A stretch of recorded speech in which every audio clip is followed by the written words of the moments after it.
जय श्रीमन नारायण। आज हम माघ महीने के शुक्ल पक्ष में होने वाली एकादशी व्रत की कथा सुनेंगे। माघ महीने में शुक्ल पक्ष की एकादशी को जया एकादशी कहते हैं। इस साल जया एकादशी का व्रत 8 फरवरी दिन शनिवार को रखा जाएगा। जया एकादशी बहुत ही पुण्यदायी एकादशी मानी जाती है। इस एकादशी का व्रत करने से सभी तरह के पापों से मुक्ति मिल जाती है। इस एकादशी का व्रत करने से मनुष्य को भूत प्रेत पिशाच से मुक्ति मिल जाती है। अगर कोई भक्त जया एकादशी का व्रत का पालन सच्ची श्रद्धा के साथ करता है, उसे पुण्य की प्राप्ति होती है। इस दिन भगवान विष्णु का पूजन करने से दोषों से मुक्ति मिलती है। साथ ही इस दिन पूजा के दौरान जया एकादशी व्रत की कथा पढ़ने से या सुनने से सौभाग्य की प्राप्ति होती है। आइए सुनते हैं जया एकादशी व्रत की कथा। धर्मराज युधिष्ठिर बोले, हे भगवान, आपने माघ महीने की कृष्ण पक्ष की सठतिला एकादशी का अत्यंत सुंदर वर्णन किया है। आप स्वदेज, अंडज, उदिज और जरायुज चारों प्रकार के जीवों के उत्पन्न, पालन तथा नाश करने वाले हैं। अब आप कृपा करके माघ शुक्ल पक्ष की एकादशी का वर्णन कीजिए। इसका क्या नाम है, इसके व्रत की क्या विधि है और इसमें कौन से देवता का पूजन किया जाता है, सब कुछ आप विस्तार से कहिए। तब श्री कृष्ण भगवान कहने लगे कि हे राजन, इस एकादशी का नाम जया एकादशी है। इसका व्रत करने से मनुष्य भ्रम इत्यादि पापों से छूटकर मोक्ष प्राप्त करता है तथा इसके प्रभाव से भूत पिशाच आदि योनियों से मुक्ति मिलती है। इस व्रत को विधि पूर्वक करना चाहिए। अब मैं तुमसे पद्म पुराण में वर्णित इसकी महिमा का एक कथा सुनाता हूँ। देवराज इंद्र स्वर्ग में राज करते थे और अन्य सब देवगण सुखपूर्वक स्वर्ग में रहते थे।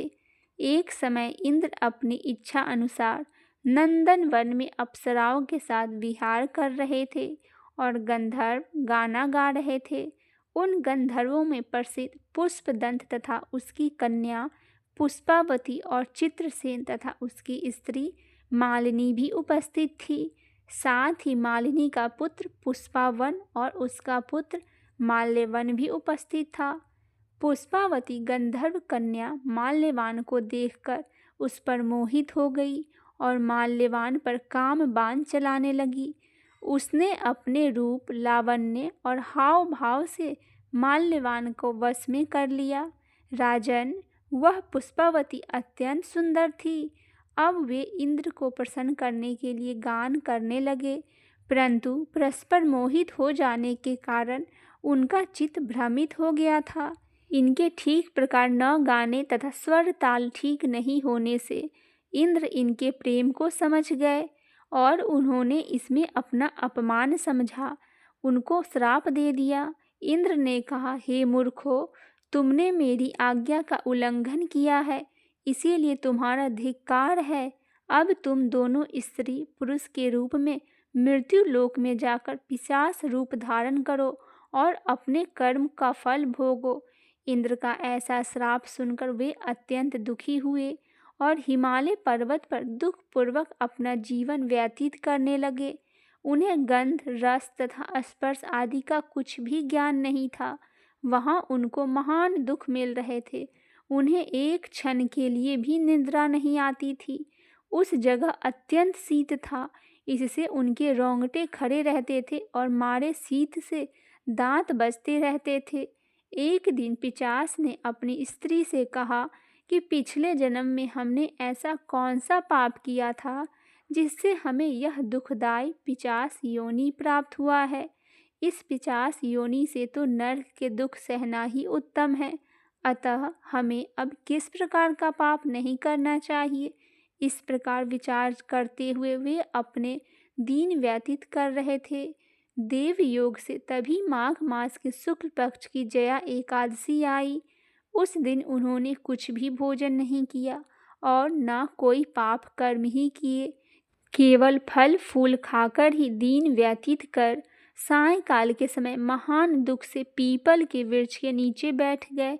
उस समय सूर्य भगवान अस्त हो रहे थे। उस रात को अत्यंत ठंड थी, इस कारण वे दोनों शीत के मारे अति दुखित होकर मृतक के समान आपस में चिपटे हुए पड़े थे। उस रात्रि को उनको निद्रा भी नहीं आई।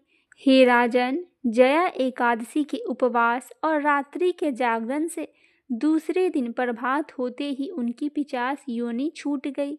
अत्यंत सुंदर गंधर्व और अप्सरा की देह धारण कर सुंदर वस्त्राभूषण से अलंकृत होकर उन्होंने स्वर्ग लोक को प्रस्थान किया। उस समय आकाश में देवता उनकी स्तुति करते हुए पुष्प वर्षा करने लगे। स्वर्ग लोक में जाकर इन दोनों ने देवराज इंद्र को प्रणाम किया। इंद्र इनको पहले रूप में देखकर अत्यंत आश्चर्यचकित हुआ और उन्होंने पूछा कि तुमने अपनी पिशाच योनि से किस तरह छुटकारा पाया, सो सब बतलाओ। माल्यवान बोले कि हे देवेंद्र, भगवान विष्णु की कृपा और जया एकादशी के व्रत के प्रभाव से ही हमारी पिशाच देह छूटी है। तब इंद्र बोले कि हे माल्यवान, भगवान की कृपा और एकादशी का व्रत करने से न केवल तुम्हारी पिशाच योनि छूट गई, वरन हम लोगों के भी वंदनीय हो गए, क्योंकि विष्णु और शिव के भक्त हम लोगों के वंदनीय हैं। अतः आप धन्य हैं। अब आप पुष्पावती में जाकर विहार करिए। श्री कृष्ण कहने लगी, हे राजा युधिष्ठिर, इस जया एकादशी के व्रत से बुरी योनि छूट जाता है। जिस मनुष्य ने इस एकादशी का व्रत किया है, उसने मानो सब यज्ञ जप दान आदि कर लिए। जो मनुष्य जया एकादशी का व्रत करते हैं, वे अवश्य ही 1000 वर्ष तक स्वर्ग में वास करते हैं। बोलिए लक्ष्मी नारायण भगवान की जय। श्री कृष्ण जी महाराज की जय।